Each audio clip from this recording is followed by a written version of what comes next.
Jueves 22 de abril, saludos señoras, señores, bienvenidos como cada día a este espacio, a esta revista de prensa, a este paseo que damos cada mañana por el kiosco virtual, el kiosco físico, periódicos que se editan en Córdoba, en papel, Diario Córdoba, ABC El Día, también como siempre la prensa digital. Y hoy como cada jueves nos acompaña Alfonso Alba. Alfonso, bienvenido. Muchas gracias. Director, como bien saben, del diario digital Cordópolis. Bueno, hoy hay variedad en los periódicos, cada uno sale por un sitio, también en papel, también en versiones digitales. Vamos con este primer repaso de las portadas. El diario Córdoba abre con este asunto, que tiene cierta polémica, hablaremos de él. Los pubs y las discotecas podrán abrir si ofrecen servicios de comida. Ya adelantamos ayer algo porque este asunto ya apareció en la prensa digital ayer.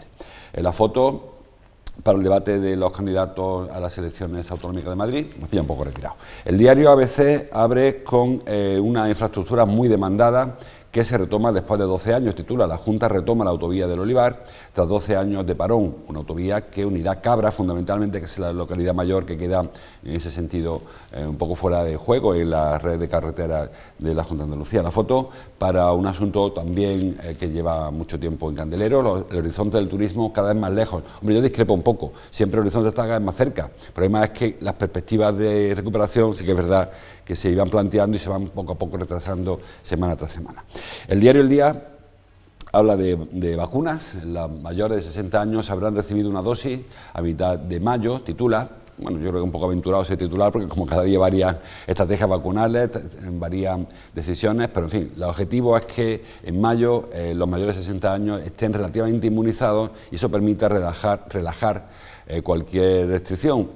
Si se dan cuenta, coincide un poco con el 9 de mayo famoso y el levantamiento o el decaimiento del estado de alarma. La foto para Germán Crespo y Javier González Calvo y un anuncio: Infinity renueva su apuesta. Dicen que se quedan, que a pesar de que el Córdoba baje, que parece inevitable que baje a segunda RFEF, esta división tan rara, Infinity dice que se queda, que el proyecto sigue adelante y que ahora será pues ascender lo antes posible a ligas profesionales, que se han metido un par de ligas de entre medias, entre la que va a jugar el Córdoba y la segunda división, que es al menos la apuesta que tiene este club. En Cordópolis, si tenemos el resumen también, lo tenemos, habla del coronavirus, de la pandemia, que sigue repuntando, una veintena de municipios con Córdoba capital multiplicando casos. También se habla de protección civil. Ahora vamos a hablar, Alfonso, de ese tema, del lío con la protección civil. Y bueno, algún otro asunto, el tema de los pubs también. Los empresarios de la noche acogen con escepticismo esta autorización. No somos restauradores, titula. También hablan los caracoleros, que les viene muy mal este recorte horario. Y una información de última hora que ocurrió esta mañana a las 8:15, que aún no se recoge en este recorte, pero que ya trae Cordópolis, está también algún periódico digital, ese accidente que ha ocurrido cerca de Villarrubia, entre Villarrubia y Almodóvar, que hasta ahora parece que ha tenido la consecuencia de una persona fallecida. Sí, a las 8:15 de la mañana había un choque frontal entre dos vehículos y un tercer vehículo implicado que venía por detrás de uno de esos dos, con el balance de al menos una persona fallecida, un hombre de 48 años, y una persona herida muy grave. También la conductora del tercer vehículo está herida, pero parece que leve, según nos han confirmado diferentes fuentes. Y la carretera está cortada, o sea que si ahora mismo hay alguien que nos ve que tenga que hacer ese viaje, que se busque una alternativa porque parece que se va a tardar en retomar la apertura. Esta carretera, vemos la información, es una carretera, la 431, que hasta Villarrubia tiene 2 carriles. De Villarrubia en adelante ya no, una carretera con muchísimo tráfico, sobre todo a ciertas horas, porque hay muchas personas que viven en Almodóvar, en Posadas, que trabajan en Córdoba, y viceversa, hay personas que trabajan en Almodóvar y que van de... Se lleva mucho tiempo reclamando una solución a esta carretera porque tiene un tránsito importante. Había la esperanza de que a partir de la base logística se tomara este proyecto, se retomara y que esa carretera se desdoblara al menos hasta Almodóvar, que parece que es la parte más complicada, muchas parcelaciones, esta carretera los fines de semana es una locura, y un tráfico importante. Además también hay una contaminación con los vehículos agrícolas porque también lo tienen que utilizar porque no hay otra carretera.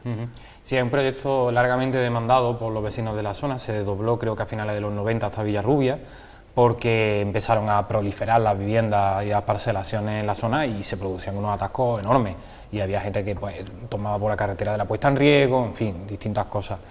Se apostó por arreglar la carretera de la puesta en riesgo, que no me parece mal, pero yo creo que ese desdoble sí que es necesario, sobre todo entre Villarrubia y Almodóvar, casi que Posadas, ¿no? Porque es el tramo más peligroso. Se han hecho variantes, se hizo una variante muy interesante en Almodóvar, se ha hecho otra variante en Posadas y también en Palma del Río, y se hayan evitado pues, el paso por mitad de las poblaciones y algún accidente, pero es verdad que en días como el de hoy, porque a la hora en la que ha ocurrido el accidente, era a las 8:15 de la mañana, en un día como y llovía mucho a esa hora, parece ser que alguno de los vehículos ha hecho aquaplaning en alguna curva y al final ha chocado frontalmente con otro. El problema que tienen las carreteras como esta, como la 432 o la 502 que tenemos en Córdoba, que solamente tienen un carril por sentido y sabemos que un fallo, un leve fallo, que es que invada el carril contrario, si viene alguien de frente, pues tiene un desenlace fatal, como estamos comprobando que es lo que ha ocurrido esta mañana.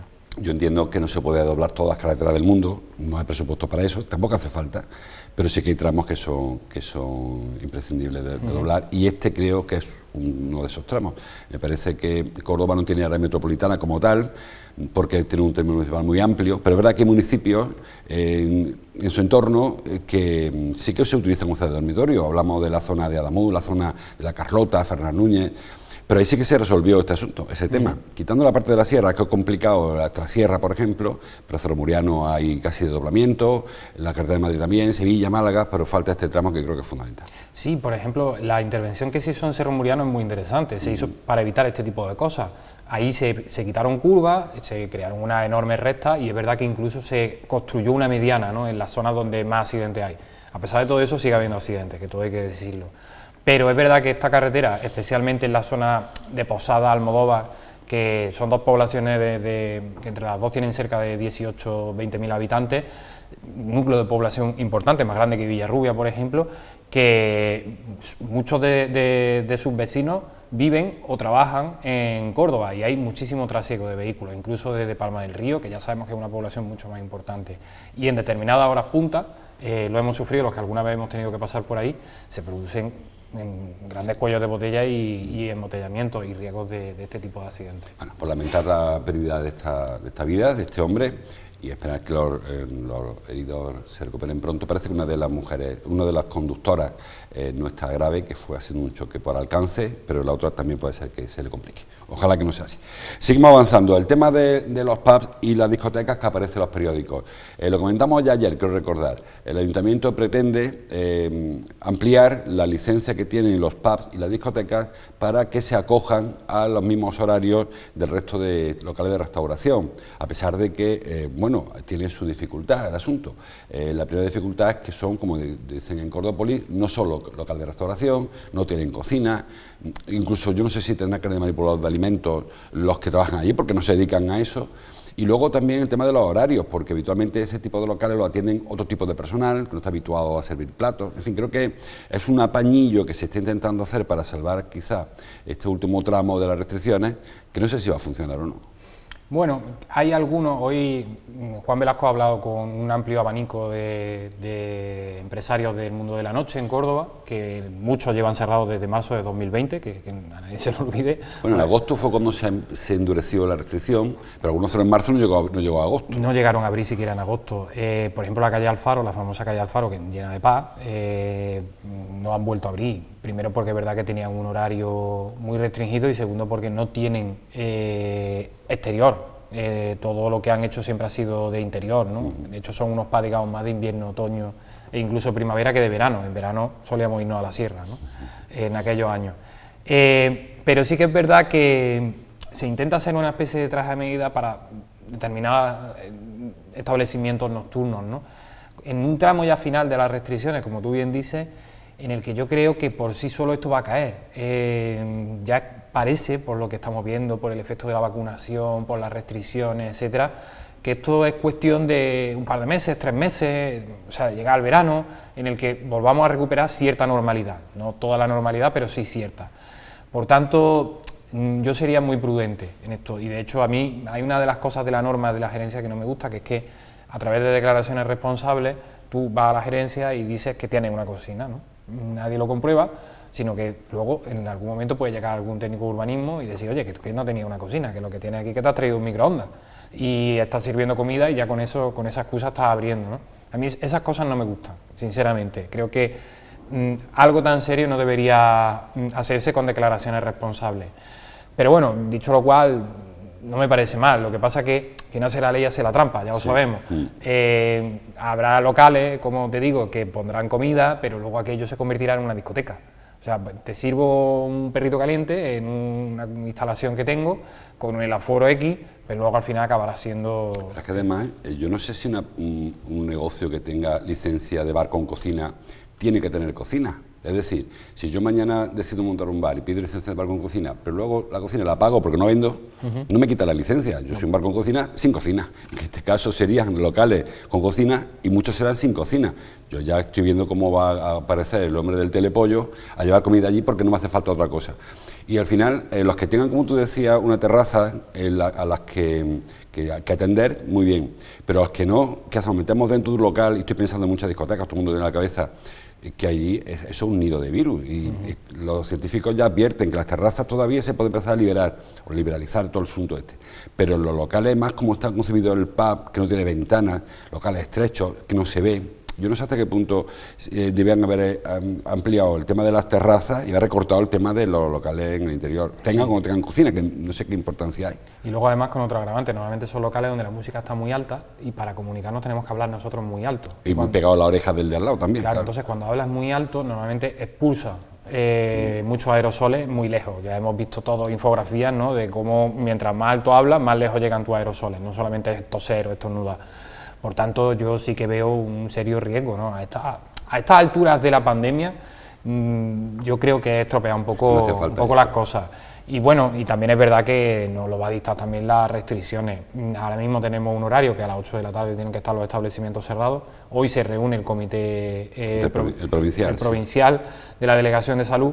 Veremos a ver qué pasa con Córdoba, porque ayer entramos en riesgo máximo de contagio. Hemos superado la tasa de 250 casos por cada 100.000 habitantes y no sé si Córdoba va a entrar en alerta 4. En alerta sanitaria 4, eso supone el cierre de muchas cosas. Bueno, pero habría que llegar a 500, creo, ¿no? La alerta 4 la alerta 4, por ejemplo, se declaró para el Distrito Sanitario Sur cuando pasaron de 250 casos.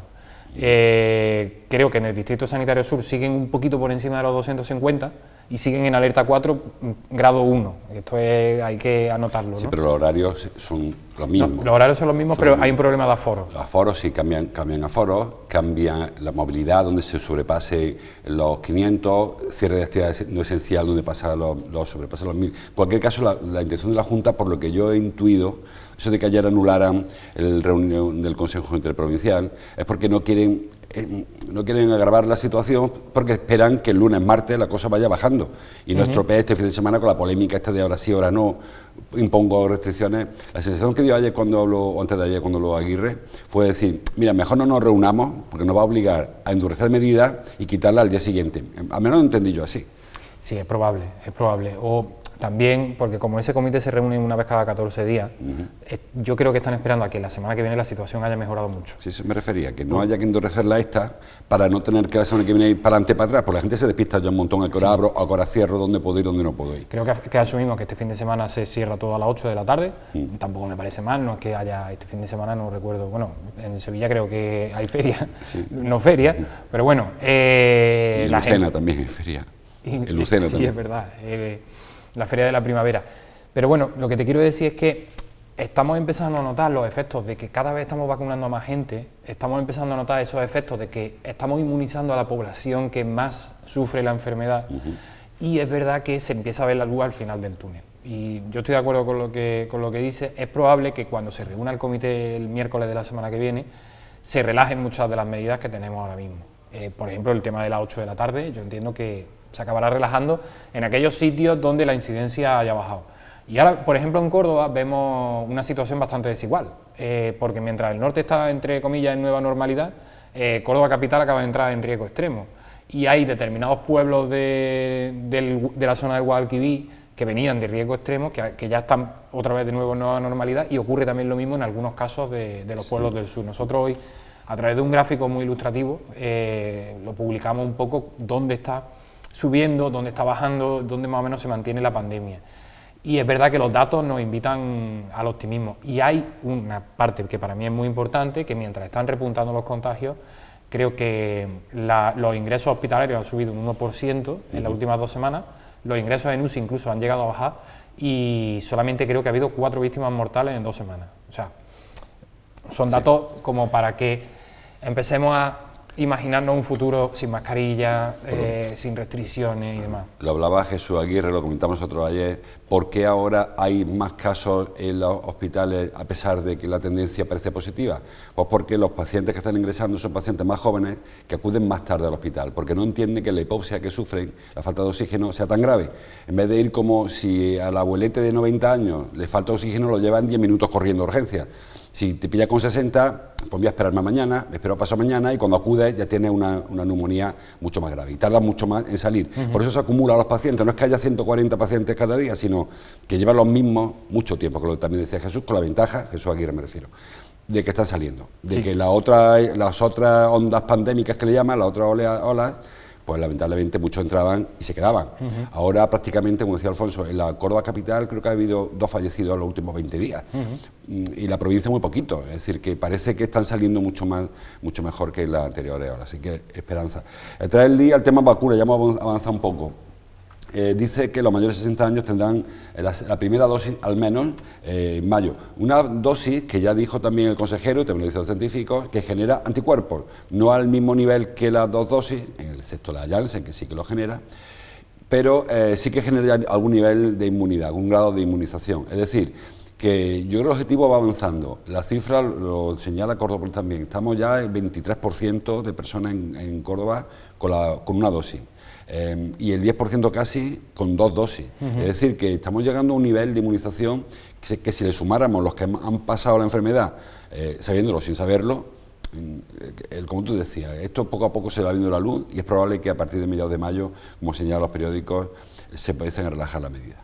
Voy a introducir una pequeña nota. Creo que estamos haciendo mal la cuenta por el padrón que publicamos el otro día, en el que ha habido un bajón de más de 5.000 personas en Córdoba. Eso aumenta los porcentajes incluso. Y eso aumenta los porcentajes. Yo calculo, haciendo un poco la cuenta de la vieja, basándome en los datos oficiales desde luego, que prácticamente 1/3 de la población cordobesa tiene ahora mismo anticuerpos y está, entre comillas, protegida frente al virus. 1/3, una barbaridad, un 33% de la población.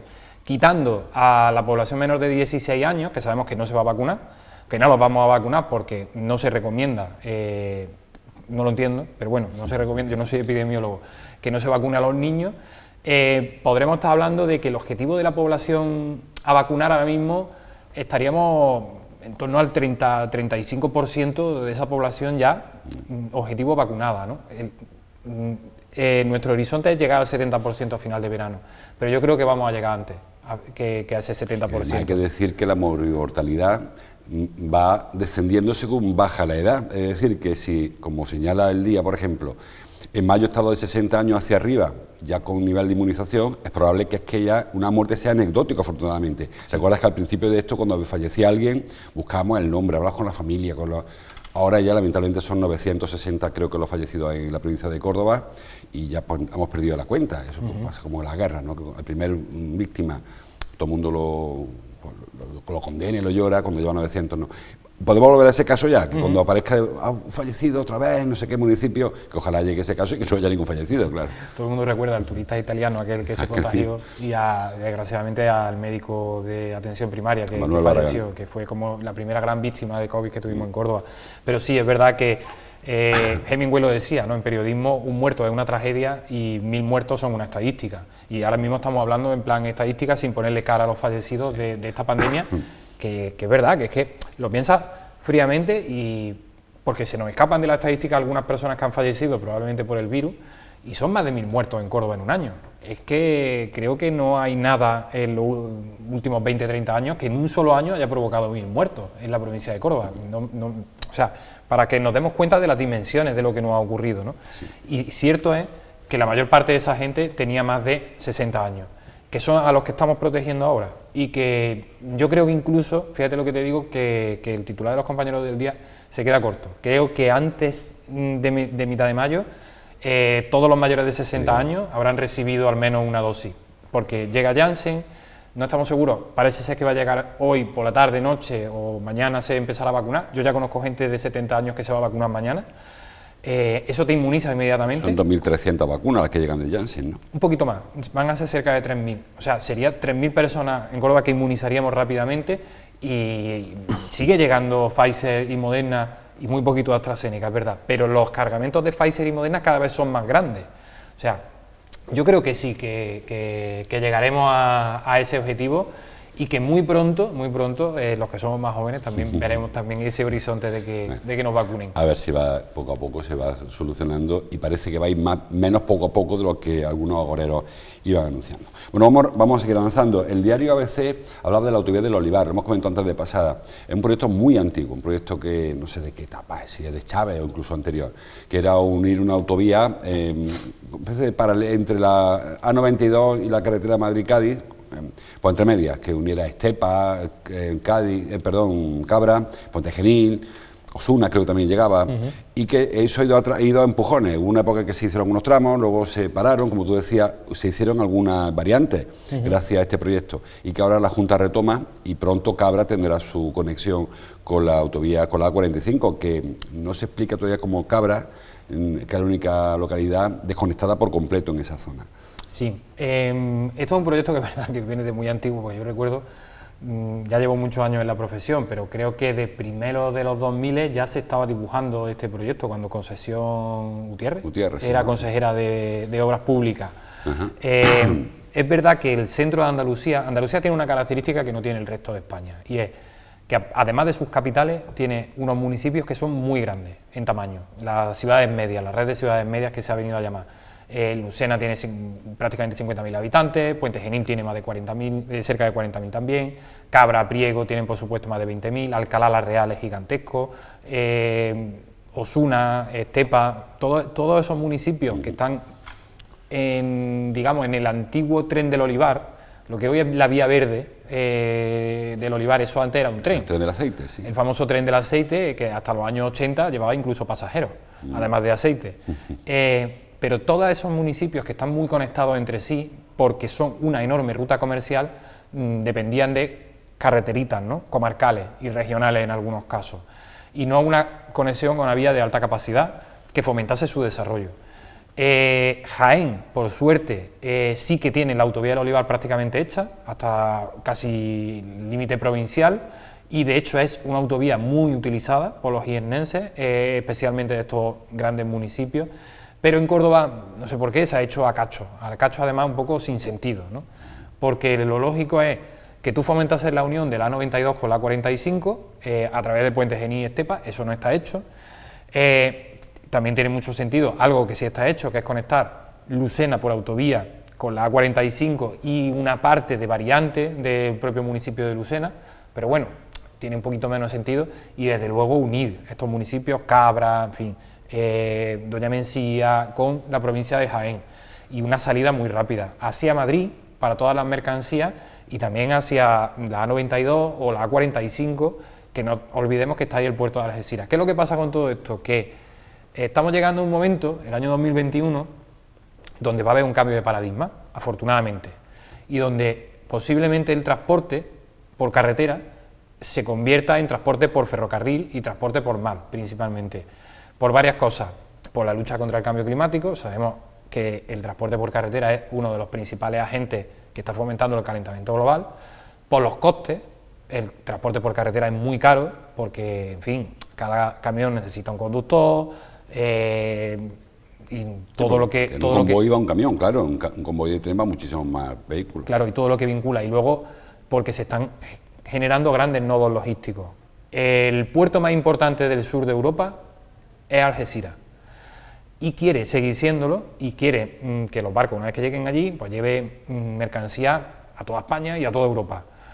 Y para eso se va a reformar, con una gran obra que anunció a finales de la semana pasada el ministro de Fomento, se va a reformar esta famosa vía de ferrocarril, la Córdoba-Bobadilla, Bobadilla-Algeciras, que es fundamental para Córdoba. Entonces, estamos haciendo una autovía cuando casi lo que tenemos que estar empezando a pensar también es cómo va a sacar esas mercancías esos municipios hacia ese ferrocarril, claro. Porque va a ser lo más rápido, lo más barato y lo más eficiente. Va a ser mucho más barato cargar en Córdoba un contenedor y mandarlo a Zaragoza, o un camión, a París. Incluso, porque se habló de meter el camión directamente en el tren. Claro, se pueden meter camiones directamente, pero lo normal es contenedores, un grupo de contenedores, y sabemos que un ferrocarril de esos puede tener como 3 kilómetros y necesita un solo maquinista, necesita mucha menos energía y encima es más rápido, llega como antes y también es más seguro, ¿no? Evitamos esa saturación de carreteras. Por tanto, creo que está muy bien este tipo de proyectos y sobre todo para los vecinos de la zona, por lo que hemos contado antes, para evitar accidentes, pero que desgraciadamente llegan tarde.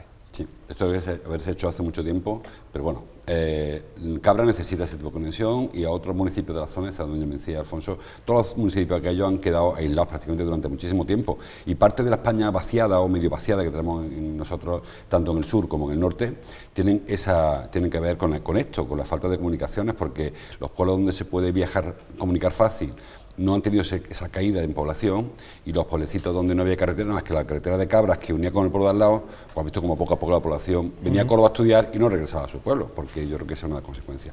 Quedan muy poquitos minutos, quiero un par de temas. Dice el diario Córdoba que Urbanismo considera viable la construcción de un auditorio en Miraflores. Bueno, ese sí que es un proyecto antiguo, yo no sé desde cuándo se oye hablar de esto. Bien con el Palacio del Sur, bien con el de, acuérdate, el de la orquesta que se habló en su día, de montar allí la sede permanente. Luego este tema que hace el tema parece la parte comercial, que se propuso una empresa privada construir un auditorio. Bueno, no dice ni que se vaya a hacer ni que no, sino que parece viable. Bueno, claro, viable es porque de hecho hay una parcela señalada en el PGOU desde hace casi 20 años para que se construya allí un auditorio. Equipamiento cultural en general. Sí, la famosa parcela de Culja, que sabemos que el gran problema que tuvo por lo que no se construyó es que Culja ganó el concurso de ideas sobre una parcela que se inventó, o sea, hubo que expropiar, hubo que modificar la norma urbanística, todo eso retrasó el proyecto, pero esa zona está decidida así desde el año 2001, desde el Plan General de Ordenación Urbana del año 2001. Y bueno, sí, tiene sentido. Yo, sinceramente, y esto es más una aspiración personal, yo dejaba eso como está. Yo no construía ahí nada y hacía parques, y que el parque fuese un poco más grande. Porque corremos el riesgo de que haya edificios que compitan, pero sí que desluzcan un poco el skyline de Córdoba con la mezquita enfrente. Y creo que Córdoba tiene patrimonio histórico por rehabilitar a patada, como para que nos estemos constantemente inventando edificios nuevos. Que los edificios nuevos se tienen que inventar, pero no en una zona histórica, sino en los alrededores de Córdoba. En la zona histórica haríamos bien con restaurar lo que ya tenemos, que es bastante. Ahí está el edificio de Caballeriza, que es gigantesco, con la famosa huerta. Tenemos Regina abandonado. La iglesia de Campo Madre de Dios, que yo una de las cosas que siempre digo, es del ayuntamiento, es un espacio bastante grande, totalmente desacralizado, donde se pueden hacer muchas cosas. No digo yo que eso vaya a ser la sede de la orquesta, pero bueno, podría serlo, ¿no? ¿Por qué no? Una iglesia sabemos que tiene una acústica maravillosa para que hable un cura y para que toque una orquesta de música. ¿Verdad que todo esto viene arrastrado un poco del modelo Guggenheim de Bilbao, ¿no? De cuando Bilbao restauró su ría, pero es que la ría de Bilbao era siderurgia de acero y contaminación. Aceite, sí. O sea, y claro que se tuvieron que inventar una cosa nueva, pero es que el río de Córdoba no necesita inventarse nada nuevo, ni necesitamos en cada ciudad que haya un Guggenheim distinto, porque luego sabemos lo que ocurre con estos, entre comillas, mamotretos tan difíciles de mantener. Y bueno, nadie está hablando del famoso recinto ferial del centro de convenciones.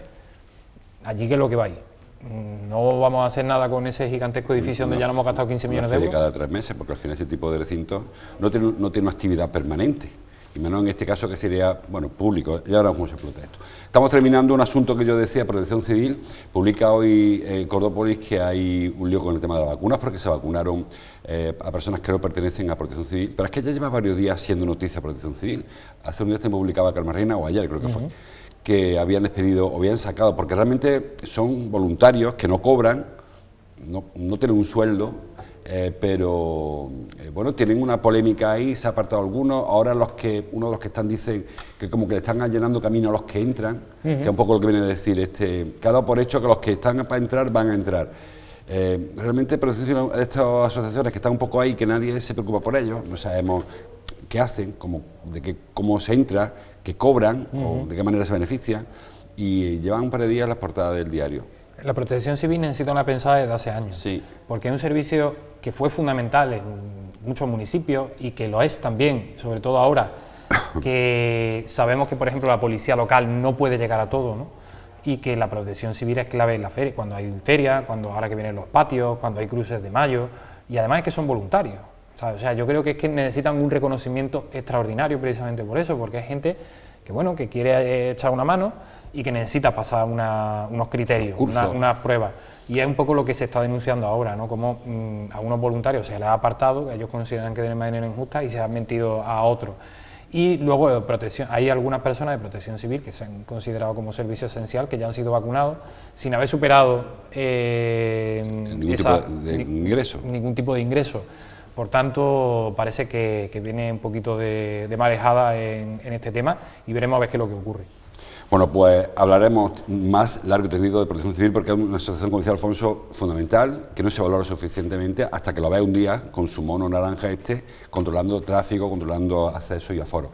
En la foto del diario El Día, con eso vamos a enganchar con Fernando, la de Infinity, que renueva su apuesta. Bueno, antes hablábamos un poco, el Córdoba está siempre ahí la cuerda floja entre que sobrevive, que no sobrevive. Infinity insiste en que se queda.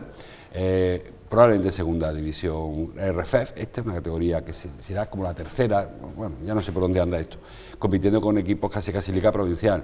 No sé si la apuesta de Infinity no era esta la que pretendía, seguro que la gente de Bahrein no querían esto. Bueno, parece que Crown, que es la empresa que lo representa en España, sí que apuesta por seguir adelante. Bueno, a ver, yo entiendo que tampoco pueden decir otra cosa cuando creo que quedan 2 o 3 jornadas para que acabe la liga.